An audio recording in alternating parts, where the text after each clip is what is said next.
আলহামদুলিল্লাহ, আমাদের অধিবেশন সম্পূর্ণ হয়েছে। সবাই বলে আলহামদুলিল্লাহ।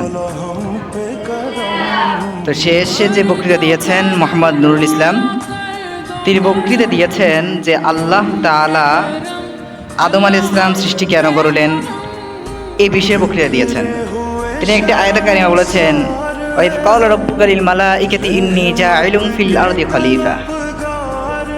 আল্লাহ তাআলা বলেন, আমি ইচ্ছা করলাম যে ওয়াইয ক্বালা রাব্বুকা লিল মালাইকা, অর্থাৎ আল্লাহ তাআলা ফেরেশতাদেরকে বললেন ইন্নী জাইলুন ফিল আরদি খলিফা, জমিনে আমি একজন খলিফা প্রতিনিধি সৃষ্টি করব। অর্থাৎ এই পৃথিবী সৃষ্টি করেছেন, এই পৃথিবী সৃষ্টি করেছেন, এখন এই পৃথিবীতে কাকে প্রতিনিধি বানাবেন, কাকে প্রতিনিধি বানাবেন এই বিষয়ে আল্লাহ তাআলা ইচ্ছা করলেন কি আমি একজন খলিফা বানাবো। তখন ফেরেশতারা বলতেছেন, ক্বালু আতাজালু ফীহা মান ইউফসিদু ফীহা ওয়া ইয়াসফিকুদ দিমা ওয়া নাহনু নুসাব্বিহু ওয়া নুকদ্দিসু, যে ফেরেশতারা বলতেছেন আল্লাহ আপনি কি এমন ব্যক্তিকে সৃষ্টি করতে চাচ্ছেন যারা জমিনে বিশৃঙ্খল করবে, রক্তপাত করবে, এগুলোর তো প্রয়োজন নাই, আমরা তো আপনার প্রশংসা করি, আমরা তো আপনার কি পবিত্রতা বর্ণনা করি।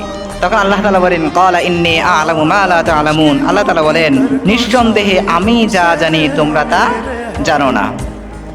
অতঃপর আল্লাহ তাআলা হযরত আদম আলাইহিস সালামকে সৃষ্টি করলেন।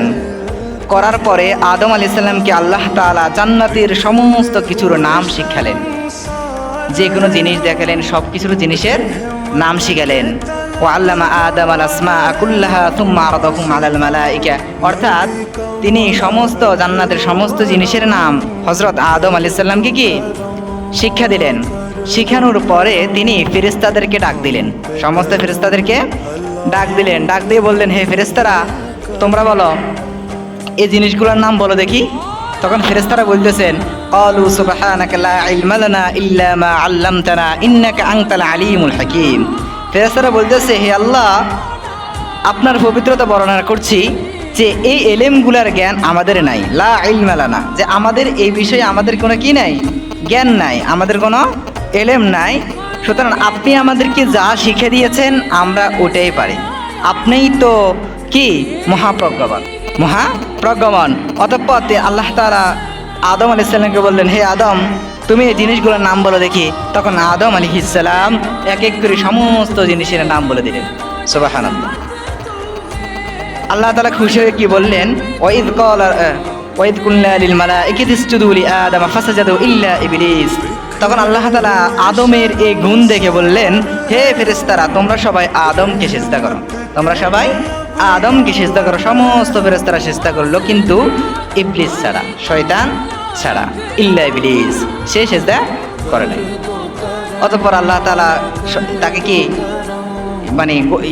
তার উপর আল্লাহ তাআলা লানত দিয়েছেন, অভিশাপ দিয়েছেন, তাকে তিনি চিরস্থায়ী জাহান্নামের ঘোষণা দিয়েছেন। তখন শয়তান আল্লাহর কাছে আরজ করলেন, হে আল্লাহ আপনি তো আমাকে জাহান্নামে দিয়ে দিয়েছেন, তাহলে আমাকে একটা ক্ষমতা দেন যে আমি আপনার বান্দাদেরকে জাহান্নামে নিয়ে যাব।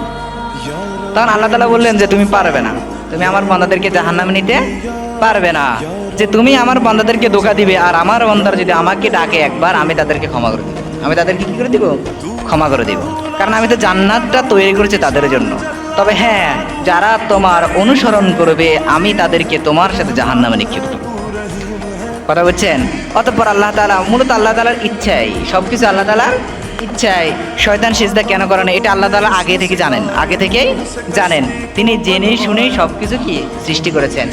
যেমন আল্লাহ তাআলা একটা কি জাক্কুম ফল দ্বারা আদম আলাইহিস সালামকে কি জান্নাত থেকে বাহির করলেন, এটা সম্পূর্ণ আল্লাহ তাআলার এলেমের ভিতরে ছিল, সব কিছু আল্লাহ তাআলা জেনে শুনেই করেছেন।